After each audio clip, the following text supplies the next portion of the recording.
Hello everyone, this is Vasundhra Chaudhary. I'm an English mentor and educator. Today I'm here to discuss the CSAT paper of UPSC Civil Services Examination 2023. Before I delve into my experience of the paper, when I looked at it, when I solved it, when I tried to make sense of the most arbitrary paper that I've ever seen in my life, I would first like to tell you a little about myself so that you know what background I'm coming from and the approach, why I'm taking this approach to discuss this paper.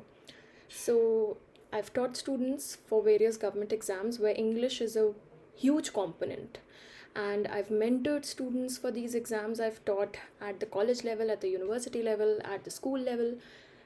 I've never in my life seen such a paper where I could not sense what it was that they were looking for when you create a paper that is qualifying in nature.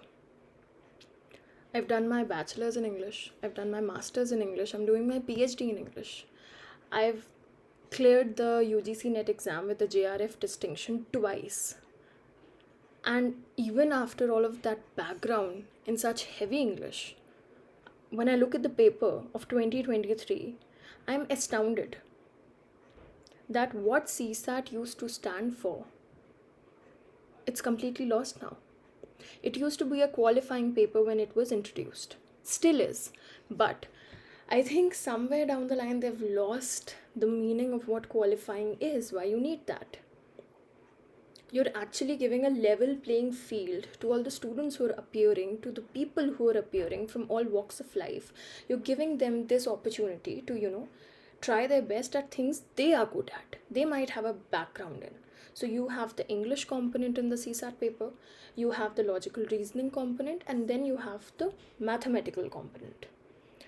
Usually there's a good mix of 27-26 questions from each section to make up 80 questions here.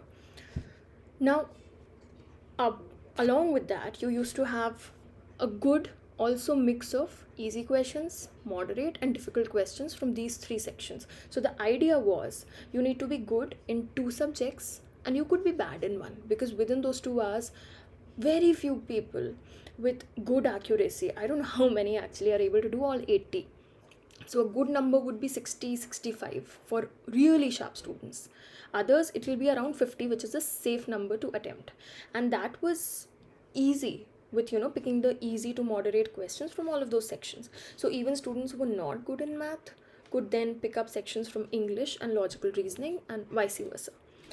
It was something which would give you the right weapons, so to say, to approach that qualifying paper and show your skills, because GS is equally difficult or equally easy or equally astounding for all of you. Everyone who sits, it's the same paper for them, doesn't really matter. So there you have a very good tool to just remove the unwanted elements who would might have just come to take the exam, might not have prepared, from the serious candidates. But in CSAT, you would give a level playing field to all. Now in 2023, I don't know what UPSC was thinking, to be very honest.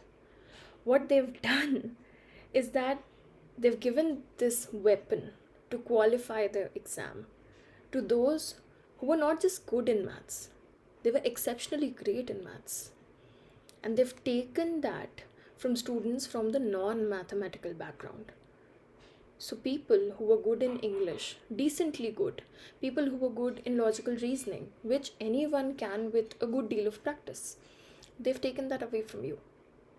When you make 50% of the paper mathematical in nature, you're very clearly sending out a signal that there's a certain type of students, aspirants that we don't want, which I personally don't think, and a lot of educators online also, they don't think it's a good strategy to be picking up generalists, which the exam looks for. Arguably, what you're looking for are technocrats. Now, for those who say, and this is my main foray into the video now, for those who say that English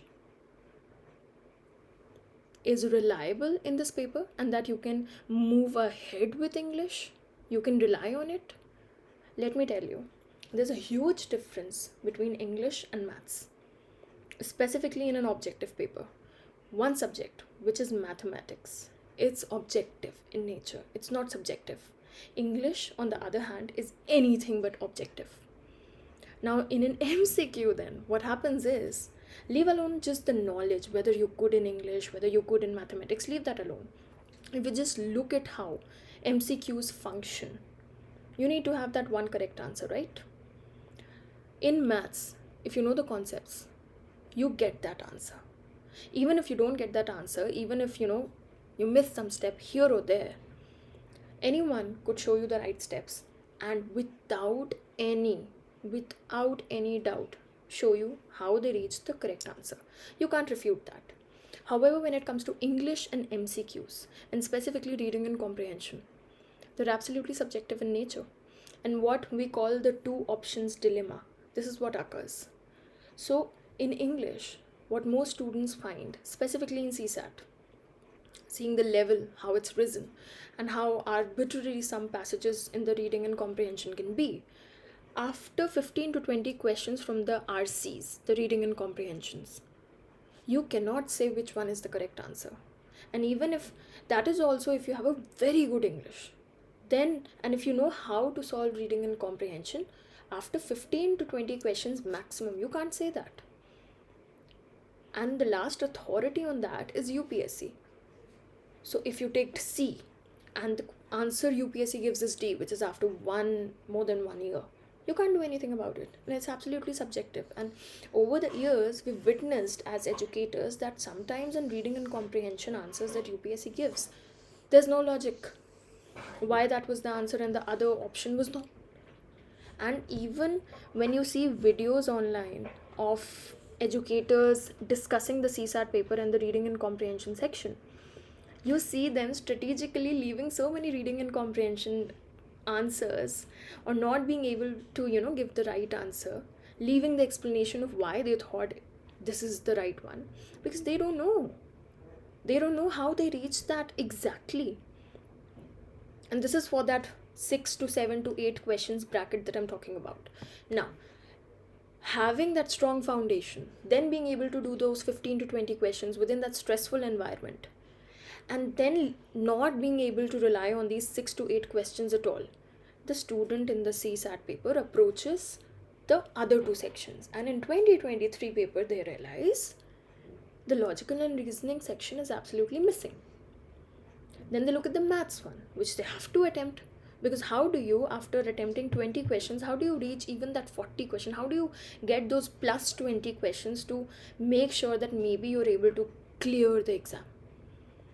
They attempt the maths one because they have no other choice. So to all of those who are saying that English is reliable or CSAT in 2023 was doable, I don't know how you reach that conclusion. Because anybody who knows these mechanics of how MCQs and English function in these competitive exams, English is anything but reliable. It's not reliable at all. So what in 2023 happened was that essentially if you're good in mathematics, you're in. If you're not, you could be scoring 200 in GS. Nobody cares. Your paper is not gonna get evaluated. You're not gonna see your name in the list. I'm not sure what we're looking for in our bureaucrats, but this doesn't seem to be the right approach. A last point that I wanted to add was, when you create a paper, you can't put all the difficulty levels in it, right? You need to strike a balance somewhere. Specifically, if you're looking at a population in India, which we strive to give everybody the education in English, but that's not the reality. The students who are coming from the rural background, the students who are coming from a disadvantaged background, you're expecting them to be so wonderfully good in English, while the infrastructure to provide those basic educational skills, in fact, those are not even basic. I have taught English.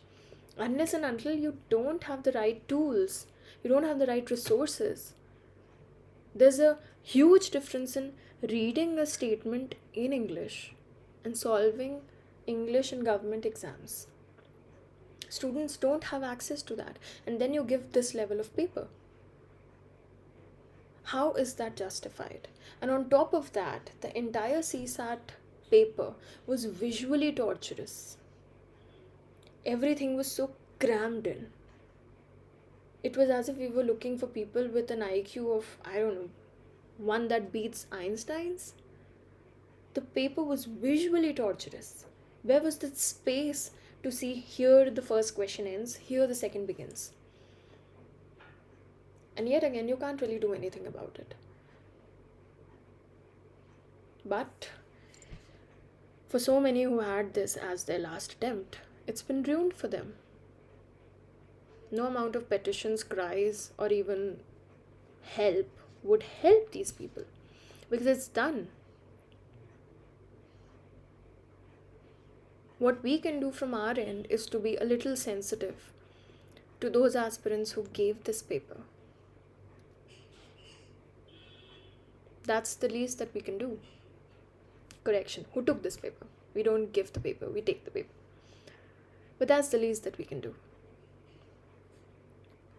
Keeping in mind the reality of how CSAT functions is crucial, because it's no longer the qualifying paper. It's become the paper. GS seems like a joke. This is the real deal.